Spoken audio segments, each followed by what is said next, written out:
Hello friends, welcome back to my YouTube channel. आज हम लोग देखेंगे सिंप्लेक्स मेथड का क्वेश्चन को सॉल्व करेंगे। क्वेश्चन नंबर 3 आज सॉल्व करेंगे। अगर आप और सब क्वेश्चन नहीं देखें तो ऊपर आई बटन पे या फिर डिस्क्रिप्शन में जाके एक्सेस कर सकते हो, वहाँ पे लिंक दिया हुआ है। तो पहला रूल क्या होता है कि देखेंगे कि मैक्स ऑब्जेक्टिव फंक्शन जो है मैक्स जेड टाइप का है कि नहीं। तो देखिए मैक्सिमाइजेशन टाइप का है, ठीक है। सेकंड क्या होता है, जो कांस्टेंट होता है वो लेस देन इक्वल टू है कि नहीं। देखिए सब constant less than equal to, तो yes we can apply here simplex method. So let's सी।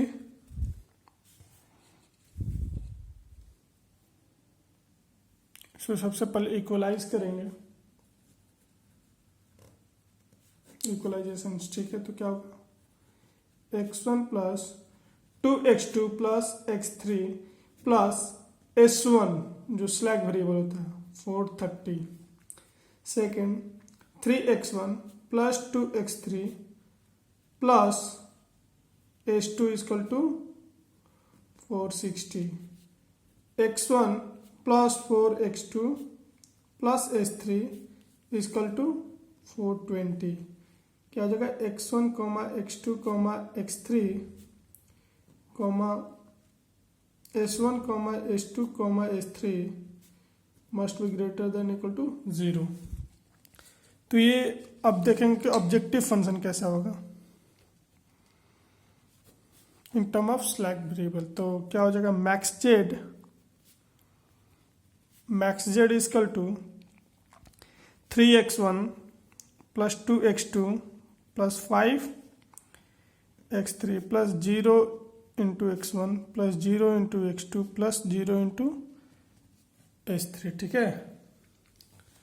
अब टेबल बनाएंगे। टेबल क्या होता है, C B, B B, X B, x1 x2 x3 जितना का वेरिएबल और उसके बाद स्लैग वेरिएबल का नंबर s1 s2 s3, ठीक है।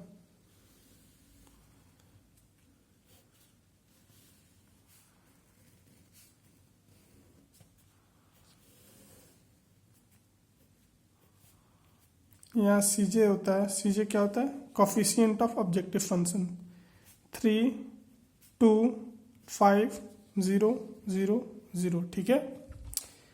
बेसिक वेरिएबल में क्या होता है, स्लैग वेरिएबल जो रहेगा s1 s2 s3, और यहाँ सी बी में क्या लिखेंगे, ये वाला टर्म 0 0 0, ठीक है।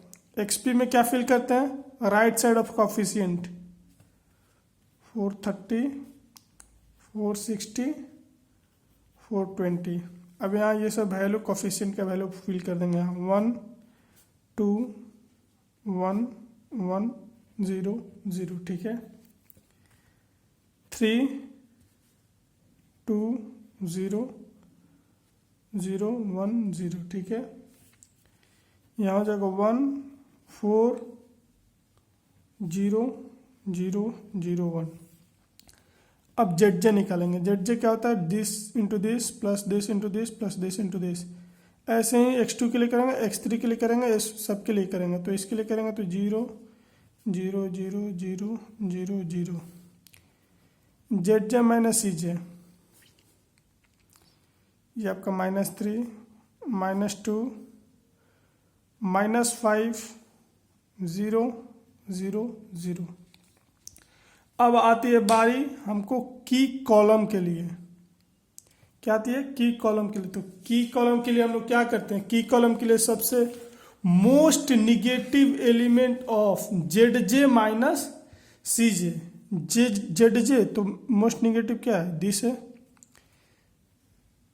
तो this is the most negative column, तो इसको बोलते हैं की कॉलम। इसको क्या बोलते हैं, की कॉलम बोलते हैं। तो इसका मीन का वैल्यू निकाल लेंगे हम लोग। Mean equal to X B divided by key column, ठीक है।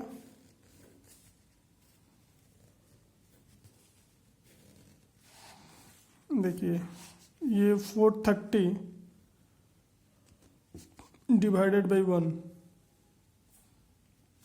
430 हो जाएगा। 460 डिवाइडेड बाई 2, ये आपका 230 हो जाएगा। और ये आपका 420 डिवाइडेड बाई 0 क्या 0 हो जाएगा। तो इसको नहीं लेते हैं हम लोग। याद रखना क्या लेते हैं कि कॉलम के लिए क्या लेते हैं, सबसे कम पॉजिटिव इंटीजर। सबसे कम पॉजिटिव इंटीजर ये है मेरा 230। तो ये मेरा क्या हो गया, ये मेरा की कॉलम हो गया। क्या हो गया, की कॉलम हो गया। तो यहाँ पे मेरा आउट गोइंग एलिमेंट क्या हुआ, 2 हुआ। आउट गोइंग एलिमेंट हुआ 2, क्योंकि ये इंटरसेक्शन है, ठीक है। तो अब हम लोग क्या करते हैं, x3 को उससे रिप्लेस करते हैं। क्या करते हैं, x3 को उससे रिप्लेस करते हैं। तो अब नया टेबल बनाएंगे और उसमें x3 को देखते हैं कैसे रिप्लेस करेंगे। तो ये मेरा टेबल है, यहाँ cj के वैल्यू एज यूजुअल कॉपी कर देंगे। और जो ये आउटगोइंग एलिमेंट था x3 को s2 से रिप्लेस कर दिया, ठीक है। और एज यूजुअल छोड़ देंगे। तो x3 का वैल्यू x3 का वैल्यू क्या है, 5 है। तो 5 यहाँ लिख देंगे। s1 का वैल्यू 0 है, s3 का वैल्यू 0 है। अब इस पे हमको इसको 1 बनाना है। क्या करना है, जो आउट गोइंग एलिमेंट है उसको 1 बनाना है, बाकी उसका ऊपर नीचे को 0 कर देना है, रो ऑपरेशन को अप्लाई करके। तो इसमें हम लोग कौन कौन सा रो ऑपरेशन अप्लाई करेंगे, तो R2 सबसे पहले R2 को टारगेट करना। R2 क्या हो जाएगा, R2 डिवाइडेड बाई 2, इसको 2 से डिवाइड कर देंगे 1 हो जाएगा। तो देखते हैं डिवाइड करते हैं तो क्या बनता है। ये आपका बन जाएगा 230, ये बन जाएगा 3/2, ये 0, ये 1, ये 0, ये -1/2, नहीं सॉरी, ये आपका ये क्या बन जाएगा, ये 1/2 और ये 0, ठीक है। R1 का ऑपरेशन हम लोग क्या किए, R2 डिवाइडेड 2 R2 के लिए। अब R1 के लिए क्या करेंगे, R1 के लिए करेंगे R1 माइनस R2। देखिए ये 1 है, इसको भूल जाना आप, ये करने के बाद इसको भूल जाना है। आपका ये बचा और ये बचा, तो इसमें R1 माइनस R2, इस 1 - 1 0 हो जाएगा, तो इसको 0 लिख देंगे। उसके बाद आपका होगा ये 2 हो जाएगा, ये -1/2 हो जाएगा, ये 200 हो जाएगा। 430 डिवाइडेड बाई ये 200 हो जाएगा, ठीक है। और अब S1 बचा, तो S1 का वैल्यू आपका 1 हो जाएगा, -1/2 हो जाएगा और ये 0 हो जाएगा। ये ऑपरेशन इसको अप्लाई करके देख लीजिएगा आप लोग। R1 का वैल्यू इस बेसिस पे लिखे। अब R3 के लिए क्या करेंगे, R3 के लिए कुछ नहीं करेंगे क्योंकि R3 पहले से ही 0 है, तो एज यूजुअल लिख देंगे R3, ठीक है। तो ये 420 था, 1 4 0 0 0 1, ठीक है। अब देखते हैं, अब जेड निकालेंगे। क्या निकालेंगे, जेड क्या होता है, जेड होता है this into this, this into this, this into this. तो अब जेड का वैल्यू निकालेंगे। जेड का वैल्यू क्या हो जाएगा यहाँ आपका 5 3 15 15/2, ये 0 हो जाएगा, ये 5 हो जाएगा, ये 0 हो जाएगा, ये आपका 5/2 हो गया और ये आपका 0 हो गया, ठीक है।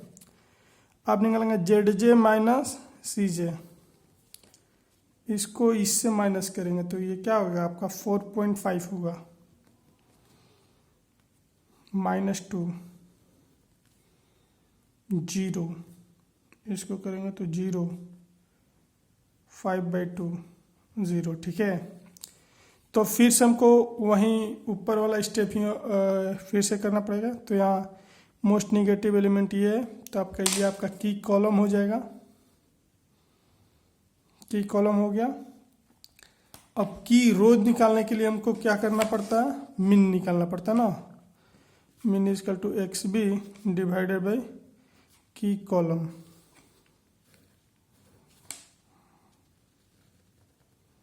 दिख रहा है सबको, तो इसको क्या करते हैं, 200 divided by 2, 200 divided by 2 equal to 100, 230 divided by 0, तो इसको तो लेंगे ही नहीं, ठीक है। 420 डिवाइडेड बाई 2 डिवाइडेड बाई 4, 4 है यहाँ पे 4, तो इसको करेंगे तो 105 होगा, ठीक है। तो इसमें से स्मॉलेस्ट वाला देखते हैं, स्मॉलेस्ट ये है, तो आपका ये क्या हो गया, की कॉलम, क्या हुआ, की कॉलम हुआ।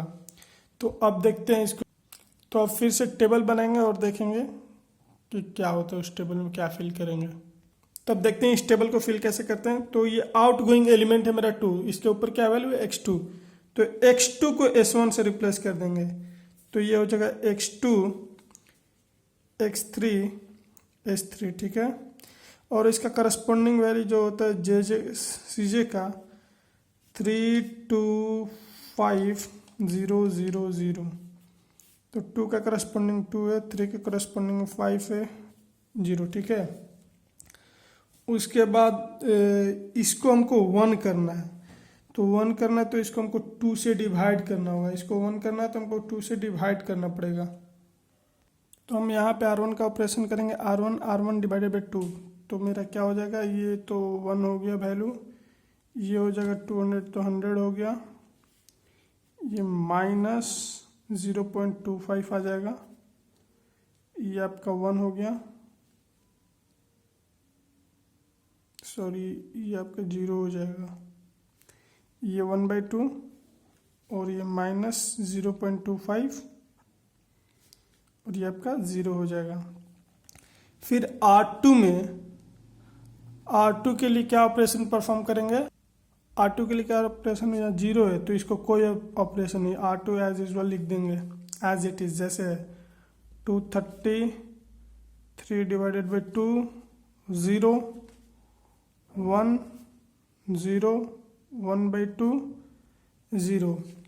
R3 के लिए क्या करेंगे, R3 के लिए हम लोग को क्या करना होगा, R3 के लिए करना होगा R3 -4 into R1, 4 times R1, तो आपका ये वैल्यू मिलेगा 20 मिल जाएगा, ये आपका हो जाएगा 2, ठीक है। ये 0, ये भी 0, ये -2, ये 1 1, आप लोग करके देख लीजिएगा।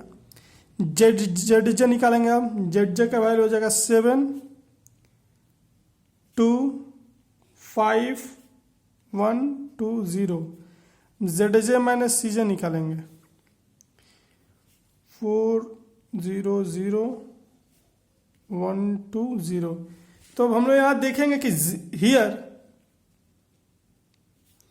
Z minus C greater than equal to 0, so this is the terminating condition, we have to terminate here, we have to stop here।